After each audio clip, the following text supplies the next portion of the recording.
Hello everybody, my name is Maggie and I'm from Weller Health Education at Lehigh Valley Riley Children's Hospital. What Weller does is we're in charge of making really awesome health programs for people of all ages. And today we're covering a really interesting topic that I think a lot of you are going to enjoy. Today we're actually talking about reliable sources, specifically in terms of the internet. So in this amazing age that we live in, all of us have access to the internet in some way, whether it's a computer, a phone, a tablet, and we usually spend most of our time scrolling through social media.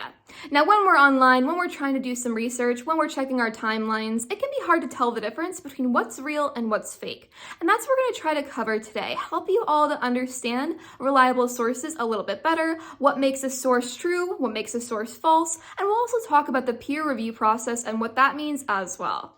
All right, everybody, let's get started. All right, everybody, so let's get started talking about reliable resources, what that means, how to tell the difference between what's real and what's fake out there. So when we're researching, whether it's writing a paper for school, trying to find out the latest information about maybe our current pandemic, a lot of people turn to the internet for answers. The internet is something basically all of us have in the palm of our hands. It allows us to find thousands and thousands and thousands of articles on every single subject that you can think of. There is pretty much a web page for almost anything. So because we all have access to this amazing resource and wealth of information, it can be very hard to tell the difference between what's reliable and what's not reliable. So what exactly is a reliable resource? What do I mean when I'm saying that?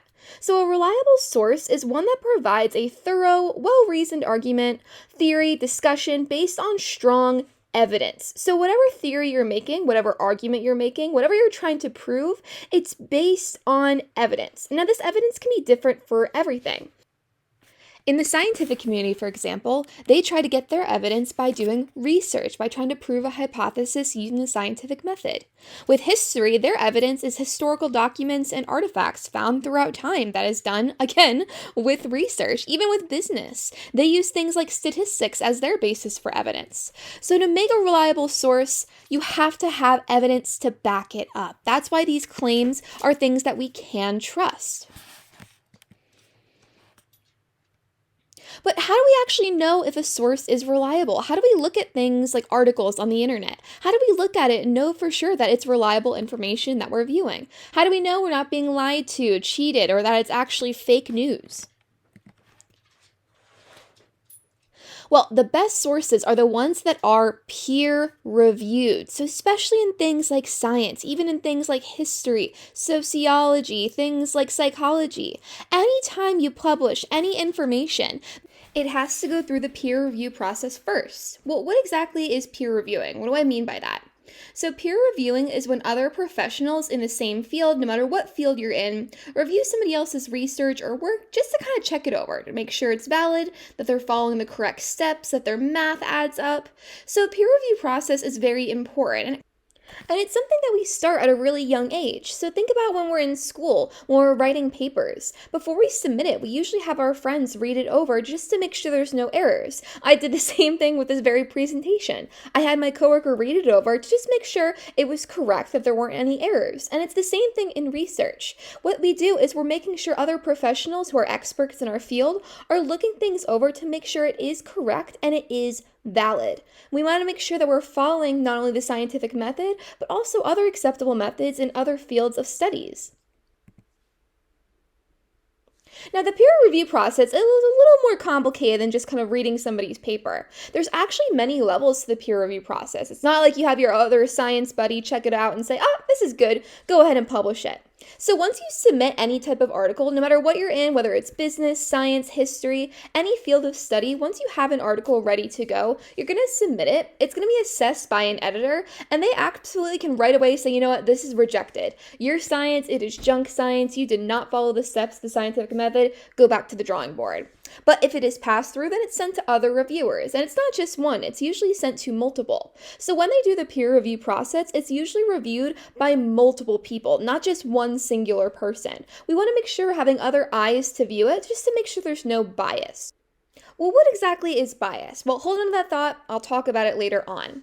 So, you have to go through multiple levels of revisions, of assessments, of editing before anything can actually be published. That's why we turn to these amazing peer reviewed articles first before anything else, because they've been viewed by others to make sure it's not junk science or junk information. So, anytime you guys are looking for articles, look at the research, making sure it's actually peer reviewed. It's not just somebody making a thought and putting it out there for the world to see. So, what to look for in a reliable source? So, anytime you guys are on things like Google, on social media, what are some things we can look out for to tell the difference between something that is reliable and something that is not reliable? Well, number one, look out for some charts or pictures that don't tell you where they came from. In academia, and honestly just professional life as well, anytime you make a claim, you have to cite where that claim is from. So if I said 100 people in this town currently do not recycle, I have to make sure I'm backing up that information. I have to make sure I'm saying like, hey, where did you get that 100 people from? So anytime people are posting charts or specific pictures that are trying to claim something, look and see if there is a source. Look and see where it came from. And if it doesn't have a source, maybe it's not going to be the most reliable chart to go by. Because anyone can make up information and numbers and put them onto a pie chart. So I actually did that today.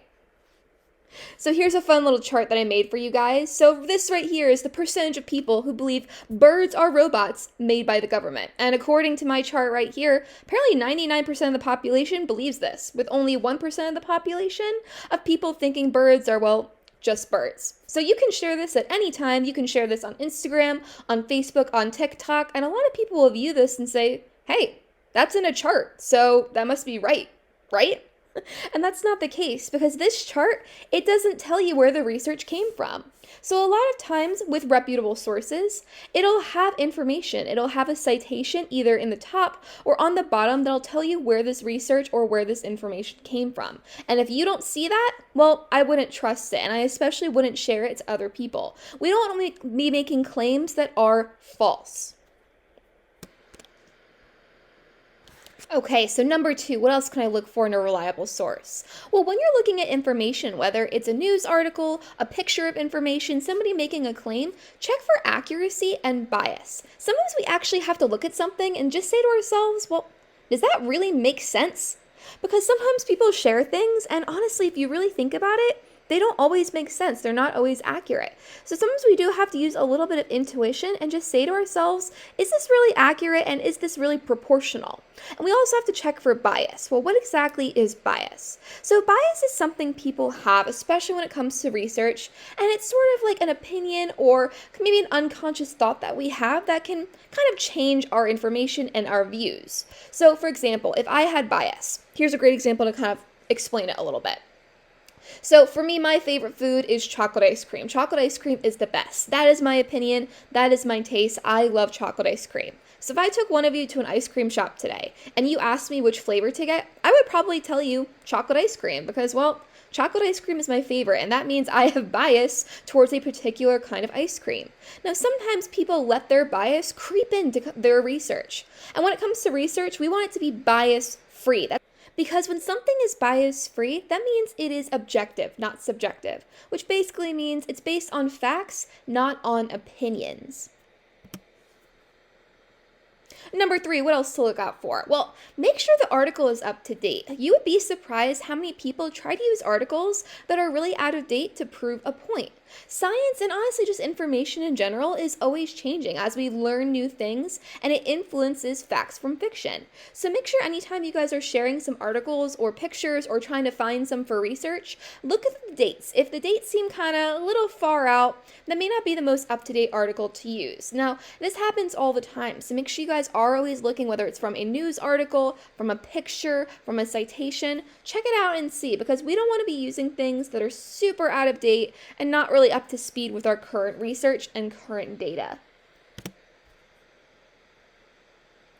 Finally, we want to use certain kinds of resources. So I bet some of you are thinking, all right, this is all great, but what actually can I go by? If I am Googling information, how can I know for sure that this is going to be really good to use? Well, there are actually some really good resources that kind of focus on research, accuracy, and up-to-date information. These are resources like the National Institute of Health. They are always peer reviewing everything. It's very extensive. It's through government organizations, and there's a certain level of criteria all research has to meet when it's going through this process. Same with the CDC.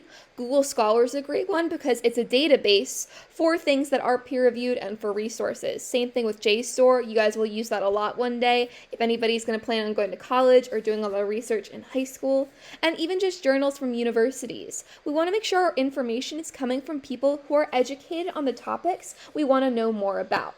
Maybe some of our family members are very smart, but if I want to know about engineering, I wouldn't ask my mom, who's a kindergarten teacher, certain things about engineering because, well, it's not her area of expertise. So we want to go to the experts on that. Like, I am well aware of what I know and what I don't know. One thing I know absolutely nothing about is rocket science. If any of you asked me a question about rocket science, well, I would be a little dumbfounded. So I may not be the best source for that. So we want to go to those sources that do know a lot about the information we want to find out. So journals from universities and all of these great databases are an awesome resource to turn to. We want to go to things like this instead of going to things like social media. So we don't want to be going to things like Instagram, TikTok, and Facebook for our news and for our information.